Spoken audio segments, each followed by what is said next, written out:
Welcome along, guys. Well, the time has come for the beautiful Ninja H2SX to go back to Wheels Motorcycles. Massive thanks to Wheels Motorcycles for loaning me this beauty for the last 10 days. I've really enjoyed it.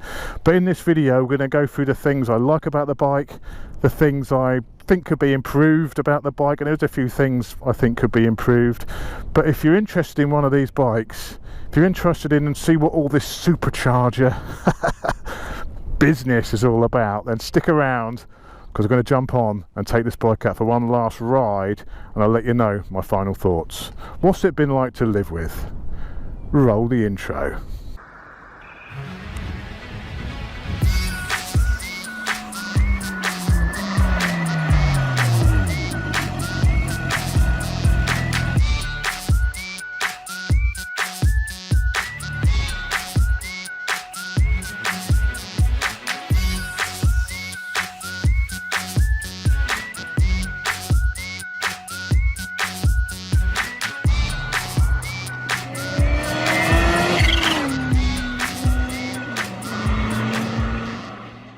So before we get into all the details, massive thanks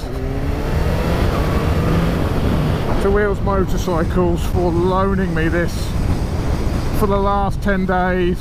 I've really enjoyed it. If you want to ride this exact bike, this is one of Wheels Motorcycles' latest demos. So pop down, see them, get yourself a test ride. I've been interested since they came out in 2015 what a supercharged bike would be like to ride. I had a lot of preconceptions, I suppose. You know, I thought it's going to be mental. You know, everyone knows this is a 200 horsepower bike, 250 foot-pounds, 250 newton meters of torque. You know, what's it going to be like? What noise is it going to make? You know, what's it going to be like to ride on the road? What's the power delivery going to feel like? Whoa, power! Power! The TFT is very nice. I love having the analog gauges, the analog rev counter and the TFT. For me, that's the perfect combination. I don't think I really like these full TFT displays.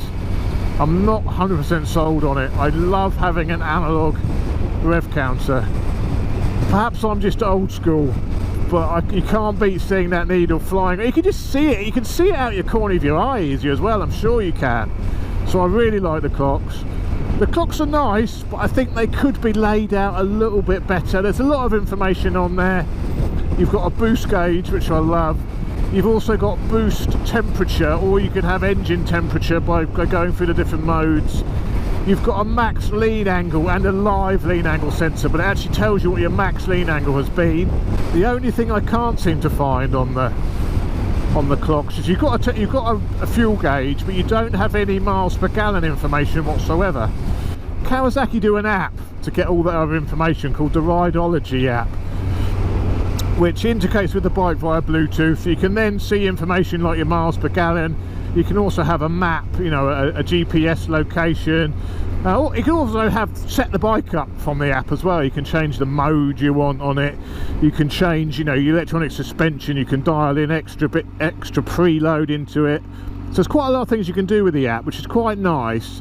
I've had a play with it. It's okay.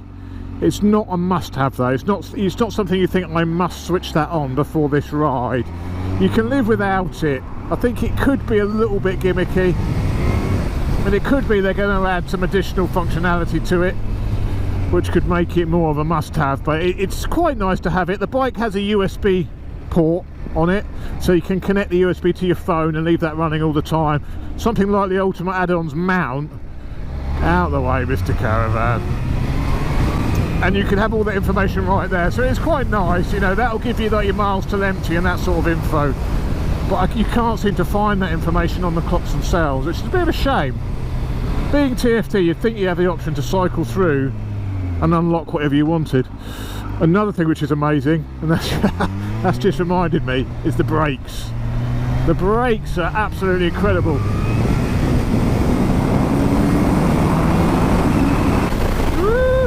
There we go! It's got the new Stylema Brembo calipers, as seen on the Ducati V4 and the RSV4 1100. But even on a great big 260 kilogram bike like this, it still hauls it up incredibly well, and that was the biggest thing I wasn't expecting to find with this bike, to have such good brakes on it. So what's good about this bike? There's plenty to love with this. Power delivery is fantastic, but it's not groundbreaking. You know, my GSXR is faster than this. The thing with the power with this, it makes power from about 3,000 or 4,000 revs, and then it just builds and builds like a train. But best thing to compare it to is a train. It's so quiet it almost sounds electric. A London tube train is what I'd liken it to. But it makes fantastic power, but there's potential there with the supercharger to go to another level with the power. I know Brock's Performance has done a little bit of tuning work on these, and with a simple slip-on exhaust, an air filter and a remap, they're getting 240 brake horsepower at the back wheel, just from a simple tune-up and an exhaust, not even a full system. So that's where this has that potential. Yes, it's got everything you'd want to cross continents, really. I can't think of an extra it hasn't got. It's got everything thrown at it, including the kitchen sink, cornering lights which work really well, which are nice at night. I mean, if you're going into a corner and the light tilts, it lights up the road for you with the cornering lights. You know, it's got everything. I can't think of anything else it would need. The LED front light is very, very good. It's LED lighting all round, but it wants to be, because this bike isn't cheap. This bike is £21,500. It's an expensive machine. When you add on top of that insurance, the insurance is expensive. I've actually found some companies which won't even quote you if you've got a supercharged vehicle. And it's pricey. Tyre wear is going to be expensive. So I think this bike is one of those bikes only the wealthy need apply. It's obviously aimed at an older guy, someone who's given up the sports bikes because they're too uncomfortable. They want to do more mileages. This is a good compromise on the position. It's a sporty ride, but it's not too extreme. Your legs aren't tucked up under you into your armpits too much. You can stay on this for at least a couple of hours without having to get off. That's the beauty of it.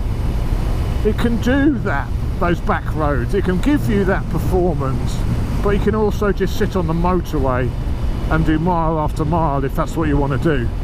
It's a fantastic all-round machine. If I had to choose a bike to go down to the south of France on one trip without an overnight, just straight down, I can't think of a better bike than this to do it on. It's quicker than it has any right to be, really. Surging of power, and then about 8 grand it kicks in again. I mean, as I said, it's not GSXR fast, it's not RS34 1100 fast, but it's progressive, it's train-like power the way it builds, and it can get you in a lot of trouble because everything is just effortless on this bike. You can end up going into corners and approaching corners much faster than you think you're actually doing. It builds speed effortlessly, and there's been a few times where I've given it a handful and thought, blah, what are you? And you're going into the next corner much faster than you thought you would have been, because it's all a little bit deceptive the way it builds its speed up. And I think that's partly due to the way the power's delivered, partly due because the bike is so big and so stable feeling, you don't realise you're doing those speeds, and I think partly due to electronic suspension, because good as it is, and you've got different modes, you know, as you change through the sport mode, the rain mode, the road mode, it changes the suspension and how it works, but all of them are a little bit, make you feel a little bit detached from the road. I mean, this bike is designed to cover miles, and you're not going to want to feel every little indentation in the tarmac if you want to cover miles, but even in the sport mode, it's just a little bit detached. You can't really tell what the road is doing beneath you. you're just almost a little bit too removed from the actual riding experience compared to, say, riding a sports bike. Power, power, power, power, power! It's like going into warp drive with the Millennium Falcon when you go to hyperspace. It's like going into hyperspace when you open this thing up. Hooray! In we go. Changes direction amazingly well for such a big bike. Brakes, incredible, one finger braking, even pulling it down from, you know, relatively high speeds.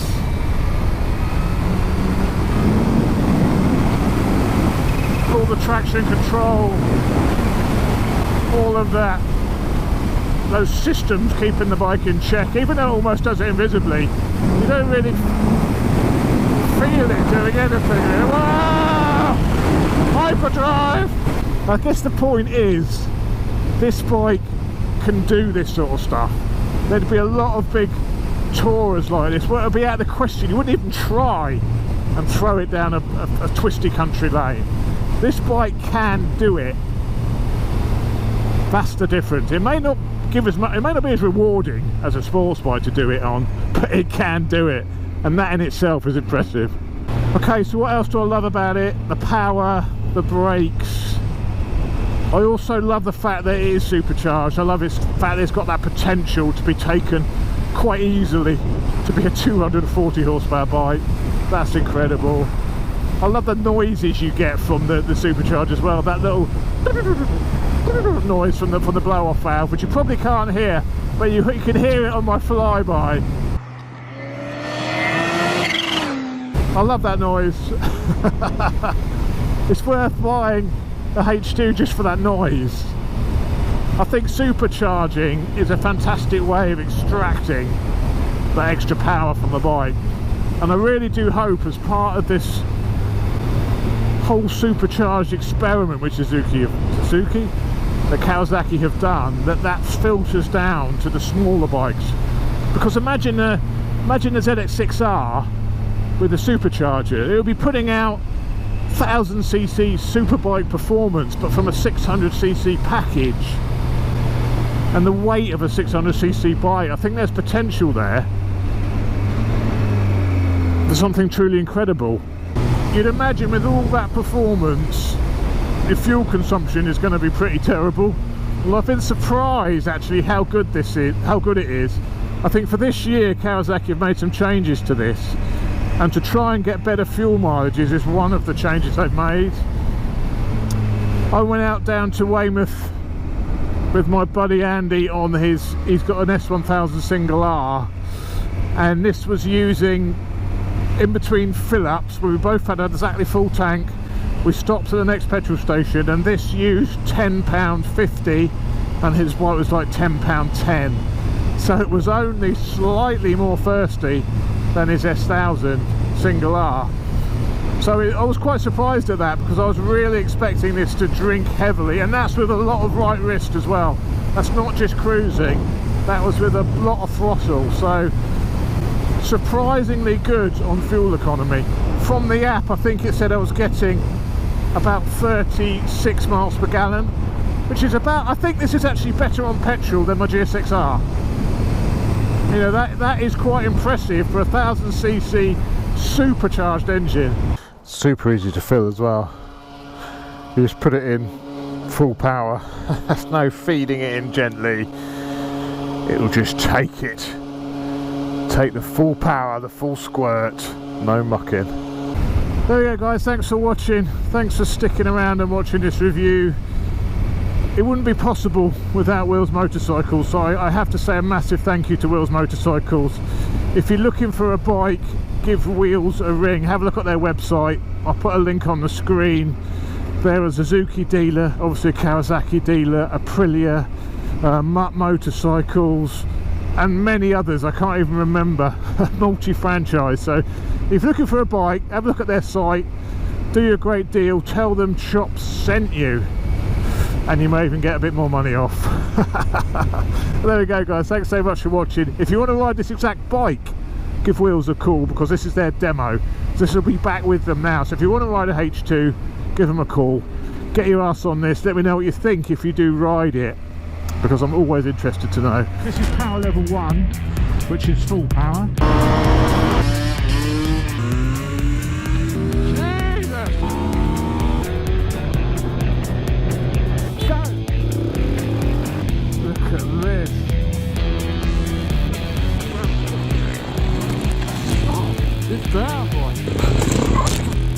Dickhead, man. This thing is absolutely bonkers.